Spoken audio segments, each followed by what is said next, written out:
আসসালামু আলাইকুম সুপ্রিয় দর্শক শ্রোতা বন্ধুরা, আপনারা দেখতে পাচ্ছেন ক্যামেরার সামনে নিয়ে এসেছি এক সুন্দরী পর্দাসীন রূপবতীকে। তার কথাগুলো আপনাদের সামনে তুলে ধরবো। দর্শক দেখতে পাচ্ছেন এই আপুটির চোখ দুটো দেখেই বোঝা যায় আপুটা কতটা সুন্দর এবং ক্যামেরার সামনে কেন আসছেন এই আপুটি তার কথাগুলো আপনাদের সামনে তুলে ধরবো। আসসালামু আলাইকুম আপু, ওয়ালাইকুম আসসালাম। কেমন আছেন আপনি? তো আলহামদুলিল্লাহ ভালো আছি। আপনার নাম কি আপু? আমার নাম খাদিজা। খাদিজা, কোথায় থাকেন খাদিজা আপু? ময়মনসিং তারাকান্দা থাকি। এখন এখন কি ওখানেই থাকেন নাকি আপনার জন্মস্থানে ওখানে? জন্মস্থানে ওখানে ভাই। জন্মস্থানে ওখানে থাকেন ওইখানেই। হ্যাঁ, এখন ক্যামেরার সামনে কেন আসলেন আপনি? আসছি অনেক কষ্টের পরে আইছি, নাহলে অনেক তো কষ্টে ভাই করে আসছেন। আসতাম না। কি কষ্ট আপনার?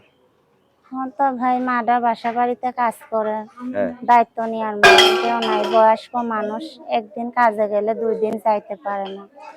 সেই জন্য আইছি, একটা মনের মানুষের জন্য আইছি। আপনার বিয়ে শাদী হয় নাই? না ভাই, বিয়ে শাদী হয়নি। আপনার বয়স কত এখন? 18-19 এরকম হয়নি। 18-19 হবে। সত্যি কি আপনার বিয়ে শাদী হয় নাই? না ভাই, বিয়ে তো শাদী এখন যে হয়নি। ক্যামেরার সামনে আসছেন, যদি কোনো মানুষ আপনাকে বিয়ে করতে চায়, তার যদি বউ থাকে, আপনাকে দ্বিতীয় স্ত্রী হিসেবে রাখতে চায়, আপনি থাকবেন? সে যদি ভাই আমার দায়িত্ব নিতে পারে, 5 ওয়াক্ত নামাজ রোজা করাইতে পারে, আমারে পর্দা মতন রাখতে পারে, তাহলে আমি রাজি। এখন ক্যামেরার সামনে যেরকম পর্দা করে আপনি আসছেন, এরকম পর্দা করে কি সবসময় চলাফেরা করা হয় রাস্তাঘাটেও? এইরকম পর্দা আমি ছোটবেলা থেকে করি, আমার বাবা আমার মাও করে। আমরা ছোটবেলা থেকে এইরকম এখন পর্দা আপনার করি বাবা-মা ভাই। কি দুইজনেই বেঁচে আছে? বেঁচে আছে ভাই, বাবা বিয়ে শাদী করে চলে গেছে। হুম। বাবাটা রিক্সা চালা, আমাদের দায়িত্ব নেয় না।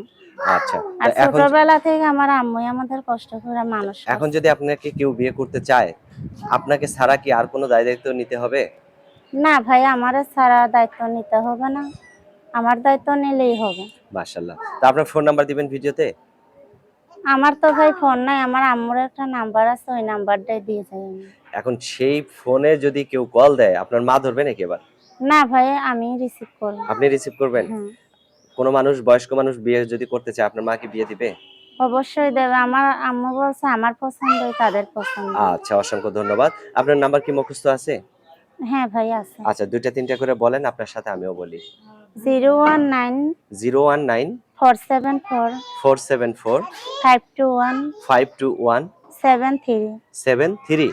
হ্যাঁ। আচ্ছা, এই নাম্বারে ফোন দিলে আপনাকে পাওয়া যাবে তো? হ্যাঁ ভাই, আপনার পাওয়া নামটা যাবে। তো শোনা হলো না আপু। আমার নাম খাদিজা। খাদিজা। তো খাদিজা আপু, আর কিছু বলার আছে আপনার?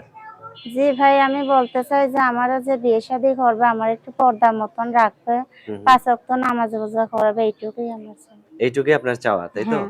আচ্ছা, এখন কি নামাজ কালাম পড়া হয়? হ্যাঁ ভাই, ইনশাআল্লাহ 5 ওয়াক্ত নামাজ কালাম পড়ি। আচ্ছা, ঠিক আছে। খাদিজা আপু, ভালো থাকবেন, হ্যাঁ?